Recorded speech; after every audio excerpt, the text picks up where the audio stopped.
പക്ഷെ എന്നാലും നമ്മുടെ സദസ്സിൻ്റെ ഒരു ആഗ്രഹമാണ് ഉസ്താദിനെ അങ്ങനെ സ്വാധീനിച്ച ആ ഒരു രംഗം. ഇപ്പോൾ ഉസ്താദിൻ്റെ ഒത്ത് കേട്ട് മറ്റുള്ളവർ സന്തോഷിച്ചപ്പോൾ നിങ്ങൾ ചോദിച്ചതിന് മറുപടി ഞാൻ പറഞ്ഞിട്ടില്ല നേരത്തെ. ഇല്ല എന്താണെന്ന് ചോദിച്ചാൽ എനിക്ക് കൂടുതലായിട്ട് അതിനെക്കുറിച്ച് പറയാനുള്ളത് ഹാദാ മിൻ ഫദ്ലി റബ്ബി എന്ന് ഞാൻ പറയണം. എന്നോട് വരുമ്പോൾ തങ്ങൾ ചോദിച്ച് പിന്നെ നിങ്ങൾ എത്ര ജുസ് ഓതിയെന്ന് ചോദിച്ചു എന്നോട്. ഞാൻ ഇതിനെക്കുറിച്ച് പറഞ്ഞു കൊടുത്ത് ആഗ്രഹമുണ്ട് കുറേ ഓതാൻ, പക്ഷെ നടന്നിട്ടില്ല. അപ്പോൾ പിന്നെ ഹിഫ്ള് എങ്ങനെ എന്നതായിരുന്നു അത്ഭുതം. സത്യത്തിൽ നമ്മളിങ്ങനെ ഓതിയിട്ടൊന്നല്ല, അത് അള്ളാഹു തന്നു എന്ന് പറയാനാണ് എനിക്ക് തോന്നെ ഇഷ്ടം. കാരണം ഹാദാ മിൻ ഫദ്ലി റബ്ബി എന്ന് അള്ളാഹു പറഞ്ഞൊരു വാക്കാണല്ലോ. അള്ളാഹുവിൻ്റെ വലിയൊരു അപാരമായ അനുഗ്രഹത്തോടു കൂടിയിട്ട് മദീനത്തേക്ക് പോകണമെന്ന് അള്ളാഹു അങ്ങനെ തോന്നിക്കുക.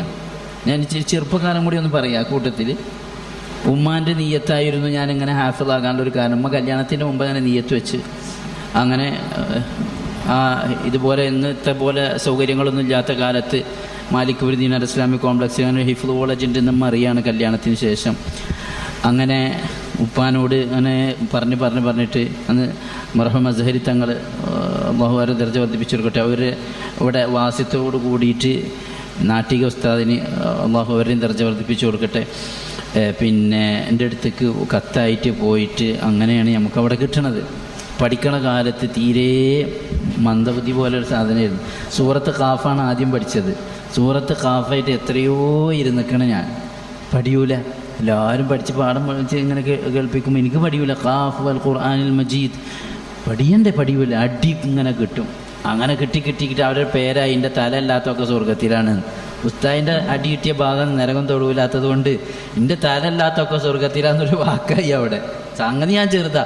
അപ്പോൾ ഈ കോളേജിൻ്റെ നേരെ പിന്നെ ഒരു പാണൻ്റെ കാടുണ്ട്. ആ കാട്ടിൽ നിന്ന് ഒരു 10-15 വടി ഇങ്ങനെ പൊട്ടിച്ച് കൊടുന്നേക്കും. അന്ന് പിന്നെ പോക്സ് ഒന്നും ഇല്ലാത്തത് കൊണ്ട്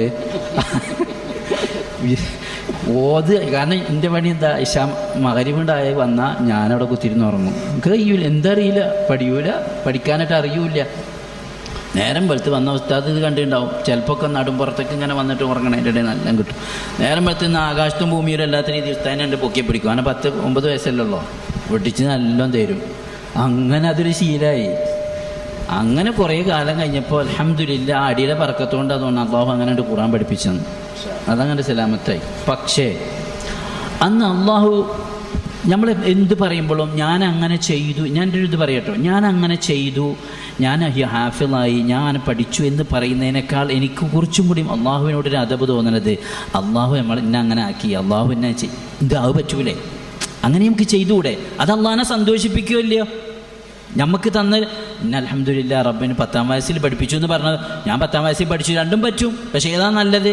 അള്ളാഹുവിനോടുള്ള സ്നേഹത്തിനും അതബിനും അതല്ലേ നല്ലത്? നമ്മൾ ആ സ്നേഹമുള്ളൊരു വർത്താനം, എൻ്റെ ഉമ്മല്ലേ എൻ്റെ ഉപ്പല്ലേ എന്ന് പറയുമ്പോൾ ഓർക്ക് ഇഷ്ടം ഉണ്ടാവൂലേ? തന്നെയല്ലേ അള്ളാഹുല്ലേ ഒരു ഇഷ്ടമൊക്കെ ഉണ്ടാവൂലേ? നമ്മൾ അതിനെല്ലാം സൃഷ്ടിച്ച് എന്താ ഈ നുസബ്ബിഹു ബിഹംദിക വനുഖദ്ദിസുലക എന്ന് പറഞ്ഞ ഇതൊക്കെ തന്നെ. അല്ലാണ്ട് ഇങ്ങനെ സുബ്ഹാനല്ലാഹി ഇങ്ങനെ 100 വട്ടം പറയലല്ല. നമുക്ക് വരുന്ന സാഹചര്യങ്ങളത് അള്ളാഹുവിലേക്ക് ചേർത്തി പറയാം. അതാണ് നമ്മൾ അങ്ങനെ ശീലിക്കണം. നമ്മൾ അള്ളാഹുവിനോടുള്ള മഹബത്ത്. അവൻ ചുരുക്കി പറഞ്ഞാൽ അൽഹംദുലില്ലാ ഈ പഠിക്കണ കാലത്ത് 4 മണിക്ക് എല്ലാവരും പഠിക്കാൻ പോകുന്ന സമയത്ത് ഞാൻ ഈ വാതിലൊക്കെ അടച്ച് പൂട്ടിയിട്ട് ഇങ്ങനെ ഇരുന്ന് ഓതും. അള്ളാഹു അങ്ങനെ ഒരു തൗഫീഖ് നൽകി. ഇങ്ങനെ ഓതി തന്നെ, ആരും പറഞ്ഞു തന്നിട്ടൊന്നുമില്ല, അങ്ങനെ ഓതുക. പ്രതീക്ഷ ഞാനവിടെ അബുദാബിക്ക് ഇമാമക്കാൻ പോകുകയെന്ന് വെച്ചിട്ടൊന്നല്ല. 10 വയസ്സുള്ള എനിക്ക് അന്നൊന്ന് അബുദാബി ഒന്ന് സ്വപ്നം തന്നെ കാണാൻ പറ്റൂല. അങ്ങനത്തെ ഒരു കാലത്ത് ഇങ്ങനെ ഓതുക തന്നെ. വ്യാഴം വെള്ളിയായൊക്കെ പെരുന്നാളാ എല്ലാവരും അലക്കാൻ പോകുമ്പം എനിക്ക് ഭയങ്കര സന്തോഷം. വ്യാഴാഴ്ച ചോറ് കണ്ട് വെച്ച് വന്നാൽ നേരെ ക്ലാസ് റൂമിൽ പോയിട്ട് ഇങ്ങനെ കുറേ ചാനലുകളുണ്ട്, ഒക്കെ അടച്ചു പൂട്ടി ഇങ്ങനെ ഓത് തന്നെ. പക്ഷെ അത് അല്ലാഹു സുബ്ഹാനഹു വ തആല എന്തിലേക്കോ വളർത്തുകയായിരുന്നു നമുക്കറിയില്ലല്ലോ. അങ്ങനെ ഓതി. പിൽക്കാലത്ത് അൽഹംദുലില്ലാ കോഴിക്കോട് നമ്മൾ റസാഖ് ഉസ്താദിൻ്റെ അടുത്തേക്ക് പോയി അവിടെ അങ്ങനെ പഠിച്ചു. ആ പഠിക്കണതിൻ്റെ ഇടയിൽ ഒരിക്കൽ അങ്ങനെ മദീനത്തേക്ക് പോകണമെന്നൊരാഗ്രഹം. അങ്ങനെ മദീനത്ത് പോവാണ്. ഇതൊക്കെ റബ്ബ് ചെയ്യിക്കാണ്. അങ്ങനെ മദീനത്തേക്ക് പോകുന്നു, മദീനത്ത് നിന്ന് പഠിക്കുന്നു. അങ്ങനെ തിരിച്ച് അബുദാബിയിലെത്തുമ്പോൾ ഞാൻ എല്ലാവരും ഗൾഫ് പോകണവരൊക്കെ നിരുത്സാഹപ്പെടുത്തുന്ന ഒരാളെ ഞാൻ വെറുതെ കാലം കളയാൻ നിൽക്കേണ്ട, അവിടെ നോളി അങ്ങോട്ടും ഇങ്ങോട്ട് പറഞ്ഞിട്ട് കല്യാണം അങ്ങോട്ട് കഴിഞ്ഞപ്പോൾ ആദ്യം ഞാൻ തന്നെ വേഗം പോയി. കാരണം എന്താ, ഇവിടെ നിന്ന് നിവൃത്തിയില്ല എന്ന് മനസ്സിലായി. അപ്പം ഈ പോണ്ടാന്ന് പറഞ്ഞവർ പോണക്കാട്ടി മുന്നേ ഞാൻ എന്താക്കി, വേഗം ഞാൻ പോയി. അൽഹംദുലില്ലാ അവിടെ ചെന്നപ്പത്തിനും അന്ന് പ്രിയപ്പെട്ട ഉപ്പ ഒരു സാഹിബുൽ കറാമാത്തായിരുന്നു, ഒരു കാര്യമായൊരു മഹാനായിരുന്നു. നമ്മൾ മനസ്സിലാക്കി കൊടുത്തോളൂ, അള്ളാഹു അവരെ ദർജ വർദ്ധിപ്പിച്ചു കൊടുക്കട്ടെ. വഫാത്തായി. പോണ സമയത്ത് ഉപ്പാടെ ഒരു വാക്കുണ്ട്, നിങ്ങൾ പോയിക്കോളി, നിങ്ങൾക്ക് അവിടെ അള്ളാഹു വാസ്തുണ്ട്, നിങ്ങൾ പോയിക്കോളിയും പറയാൻ. അപ്പം അക്കുമല്ല അവിടെ 40 വയസ്സുള്ളവരെ എടുക്കൂ എന്നൊരു നിയമം വന്നതാണ്. പക്ഷേ 27 വയസ്സ് ഏകദേശം ആ സമയത്താണ് ഞാൻ പോണത്. അങ്ങനെ പോകുമ്പോൾ ഇങ്ങനെ ഈ നിയമം വന്ന് ഇങ്ങനെയുള്ള സമയത്ത് അപ്പം ഞാനിങ്ങനെ ഔഖാഫിലേക്ക് പോകുമ്പോൾ ഇങ്ങനെ ഒരു കൂട്ടം ആൾക്കാർ നിൽക്കുന്നുണ്ട്. അപ്പോൾ ആരാണ് മുദീർ റയീസൊന്നും നമുക്കറിയില്ല. അപ്പോൾ ഇത് ആരാന്ന് ചോദിച്ചപ്പോൾ റയീസാണെന്ന് പറഞ്ഞു. ഒരാളോട് ഞാൻ ചോദിച്ചത് ആരാണ്, അപ്പോൾ റയീസാണിത്. ഏതാ റയീസ്, ഒരു കൂട്ടത്തിൽ ഏത് റയീസ് നമുക്കറിയില്ലല്ലോ. അപ്പോൾ ഒരാൾ അവിടെ നിന്ന് ഇങ്ങോട്ട് വരും, ഞാൻ വിചാരിക്കുകയാണ് ഇതാണ് റയീസ്. നേരെ അയാളടുത്തേക്ക് പോയിട്ട് ഞാൻ പറഞ്ഞു, എനിക്ക് ഞാൻ ജോലി വേണം, ഞാൻ ഇന്ത്യയിൽ നിന്ന് വന്നതാണ്. അപ്പോൾ പിന്നെ വയസ്സൊന്നും ചോദിച്ചില്ല, എൻ്റെ പേപ്പർ സംഗതികളൊക്കെ ഉണ്ടാകുന്നുണ്ടെന്ന് ചോദിച്ചു. അങ്ങനെ ഇതൊക്കെ അവിടെ എടുത്തേക്കാൻ പറഞ്ഞു. അങ്ങനെ എടുത്തു വെച്ചു. പിന്നെ വിളിച്ച് അൽഹംദുലില്ലാ പരീക്ഷ എടുത്തു. പരീക്ഷൻ്റെ അന്ന് തന്നെ പറഞ്ഞു അൽ ആൻ നബ്ദഉ ബിത്തഈൻ, അന്നെ ഞങ്ങളിപ്പോൾ തന്നെ. കാരണം അവർക്ക് ഓത്ത് ഇങ്ങോട്ട് കേട്ടപ്പോൾ ഷെയ്ഖ് അബ്ദുൽ ബാസിത്തിൻ്റെ പോലുള്ള യൂസുഫ് എന്നൊരു ഭാഗം ചോദിച്ചൊക്കെ കേട്ടപ്പോൾ മാഷാ അല്ലാഹ് അവർക്ക് ഭയങ്കര സന്തോഷമായി. ഔഖാഫിൽ അങ്ങനെ ചെയ്യലില്ല, അവർ ഇപ്പം തന്നെ ഞങ്ങളെ തഈനാക്കുമെന്ന് പറഞ്ഞ് ഔഖാഫിൻ്റെ ഒരു വാച്ച്, ഒരു ഔഖാഫിലത്തെ ഉസ്താദായിരുന്നല്ലോ അല്ലേ, ഔഖാഫിൻ്റെ ഒരു വാച്ച്, ഒരു മോതിരം, ഒരു മുസല്ല, ഒരു ഖുർആനൊക്കെ തന്നു. ഭയങ്കര സൽക്കാരം. എന്നിട്ട് അവിടെ തന്നെ ളുഹർ അവരെ കൂടെ ജമാഅത്തായിട്ട് നിസ്കരിപ്പിച്ചിട്ടൊക്കെയാണ് എന്താക്കിയത്. അത് ഒരു ഉപ്പാൻ്റെ ബർക്കത്ത്, ഒരു വാക്കിൻ്റെ ബർക്കത്താന്ന് മനസ്സിലാക്കി. ചുരുക്കി പറഞ്ഞാൽ അവിടെ അങ്ങനെ എന്താക്കി, ആദ്യമായിട്ട് ഔഖാഫിൻ്റെ മുദീറുൽ ആമിൻ്റെ പള്ളിയിലേക്ക് തന്നെ കൊണ്ടുപോകണത് ഒക്കെ റബ്ബിൻ്റെ ഒരു തെർത്തീബ്. അവനെ പോവാണ്. അയാൾക്കിപ്പോൾ എത്രയോ നല്ല അറബികളെ കിട്ടും, പക്ഷേ അയാളുടെ നാട്ടിലത്തെ പള്ളിക്ക് തന്നെ ആദ്യം പുതിയ പള്ളി അങ്ങോട്ട് കൊണ്ടുപോവുക. അങ്ങനെ കൊണ്ടുപോയി. കുറച്ച് ദിവസം കഴിഞ്ഞപ്പോൾ ഷെയ്ഖ് സായിദിൻ്റെ പള്ളിയിൽ ഇങ്ങനെ ഊതുന്നുണ്ട് എന്നുള്ളത് കേട്ട്, അത് കുഴപ്പമില്ല പരിപാടി. അപ്പം എന്താക്കി, അവസരങ്ങൾ ഒരിക്കലും മിസ്സാക്കരുത് മക്കളെ. അവസരം കിട്ടിയാൽ നമ്മൾ ഓതട്ടെ, ഞാൻ പോട്ടെ, ഇല്ല, നമ്മൾക്കായിരിക്കണം എല്ലാ ഖൈറാത്തുകളിലേക്കും മുൻതണ്ടിയത് ഞാനായിരിക്കണം എന്നൊരു ബോധം നമുക്ക് വേണം.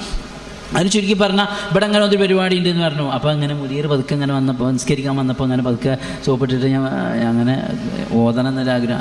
മാഫി മുഷ്കില. അവിടെ ഇതൊക്കെ അപേക്ഷിച്ചിട്ട് ഔഖാഫിൻ്റെ അമ്നിയും സംഗതിയൊക്കെ കഴിഞ്ഞിട്ട് ജോലി കിട്ടുക. എന്നോട് പറഞ്ഞു ഈ നേരെ പോയിക്കോ, അവിടെ ഉണ്ട് ഒരാൾ, അയാളോട് പറഞ്ഞാൽ മതി, ഞാൻ പറഞ്ഞയച്ചാണെന്ന്. ചെന്ന് അവിടെ അങ്ങനെ പറഞ്ഞു. അപ്പോൾ അയാൾ ഉടനെ ഫോൺ വിളിച്ച് അസ്സലാമു അലൈക്കും കൈഫൽ ഹാൽ, ഇങ്ങനെ അഹമ്മദ് നസീം എന്ന് പറഞ്ഞിട്ടൊരാൾ വന്നിട്ടുണ്ട്. ഖല്ലീഹു ഇഖ്റ. അപ്പം തന്നെ അന്ന് തന്നെ ഓതാൻ തുടങ്ങി. ഒരു ഇജ്റാഅത്തുമില്ലാതെ നേരെ ഓതാൻ തുടങ്ങാൻ. ആ ഒരു ഓത്ത് എൻ്റെ ജീവിതത്തിൻ്റെ വലിയൊരു മാറ്റത്തിലേക്ക് എത്തിച്ചതാണ് റബ്ബ് സുബ്ഹാനഹു വ തആല. എന്താ കാരണം വെച്ചെങ്കിൽ 10 കൊല്ലം ഞാൻ അവിടെ ഷെയ്ഖ് സായിദിൻ്റെ മഖബറയിൽ ഇങ്ങനെ ഓതുക.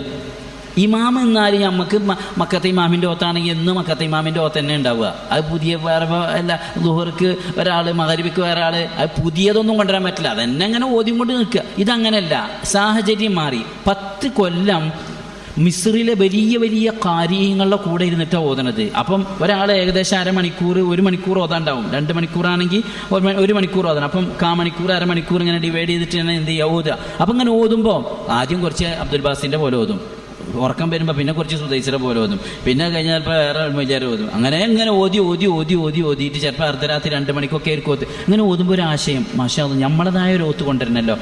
വേറെ നിങ്ങൾ മനസ്സിലാക്കേണ്ട ഒരു പോയിന്റ്, നമുക്ക് ആദ്യഘട്ടങ്ങളിലൊക്കെ നമുക്ക് അനുകരിക്കാം. ഇതാരാത്ത മാഷാ അല്ലാഹ് മക്കത്തെ ഇമാമിൻ്റെ ഒത്ത് സുദൈസിറോ തന്നെ എന്ന് പറഞ്ഞാൽ അപ്പം ഇതിന് ക്രെഡിറ്റ് പോണത് ആർക്കാ? മറ്റാളെ പ്രസംഗം തന്നെ ആർക്കാ പോയത്? അയാൾക്ക്. അപ്പം ഇനി അണക്കൊന്നും വേണ്ടേ? ഇജെന്നോ ഇങ്ങനെ വാലമ പിടിച്ച ആളായിട്ടാണ്? ഇല്ല, സ്വന്തമായി. എൻ്റെ ഉപ്പ പറഞ്ഞൊരു വലിയൊരു പോയിൻ്റാ, അള്ളാഹു വരെ ദർജ വർദ്ധിപ്പിച്ചു കിട്ടും. ഉപ്പ പറയാനുണ്ട്, സ്വന്തം ശബ്ദത്തിൽ ഓതണം, അതിന് അള്ളാഹു ബർക്കത്ത് ചെയ്യും. അല്ലാണ്ട് നമ്മൾ ഓൻ്റെ പോലെ ആകാൻ അങ്ങനല്ല. നമ്മുടേതായ ഒരു പുതിയ ഒരു സംഗതി നമ്മൾ കൊണ്ടുവരാൻ ശ്രദ്ധിക്കുന്ന. ഒരു പുതിയ കാര്യം ഉണ്ടാവുമല്ലോ, പുതിയൊരു കാര്യം വരട്ടെ, പുതിയൊരു ഖിറാഅത്ത് നിങ്ങളിൽ നിന്നും വരട്ടെ. നമുക്കൊക്കെ വിവിധങ്ങളായ ശബ്ദങ്ങൾ അള്ളാഹു തന്നില്ലേ, അതൊക്കെ നമ്മൾ എന്ത് ചെയ്യണം? പലജാതി രീതിയിലൂടെ നമ്മളതിനെ വികസിപ്പിച്ചെടുക്കണം. അതിനൊക്കെ നമുക്ക് സാധിക്കും. ചുരുക്കി പറഞ്ഞാൽ ഈ 10 കൊല്ലത്തെ ഓത്തിൻ്റെ ഇടയിൽ നിന്നും അൽഹംദുലില്ലാഹ് ഓത്തിൽ നല്ല മാറ്റം ഉണ്ടായി. അവർക്ക് ഇഷ്ടപ്പെട്ടതുകൊണ്ടാണ് അങ്ങനെ എടുത്തത് അള്ളാഹിൻ്റെ ഫദ്ല്. അല്ലാണ്ട് ഇപ്പോൾ നമുക്ക് എന്താ പറയാൻ കഴിയുക? അതെ. അപ്പം അങ്ങനെയാണ്. ഇനി നമുക്ക് ഇതിലിപ്പോൾ ശ്രദ്ധിക്കാനുള്ളത് എന്താ? നമ്മളും ഒരു പുതിയ ഒരു അവസ്ഥയിലേക്ക് നമുക്ക് എന്താക്കണം? നമ്മൾ കടന്നു വരണം. പുതിയത് നമ്മൾ കണ്ടെത്തിക്കൊണ്ടേയിരിക്കണം. അല്ലാഹു തൗഫീഖ് നൽകട്ടെ.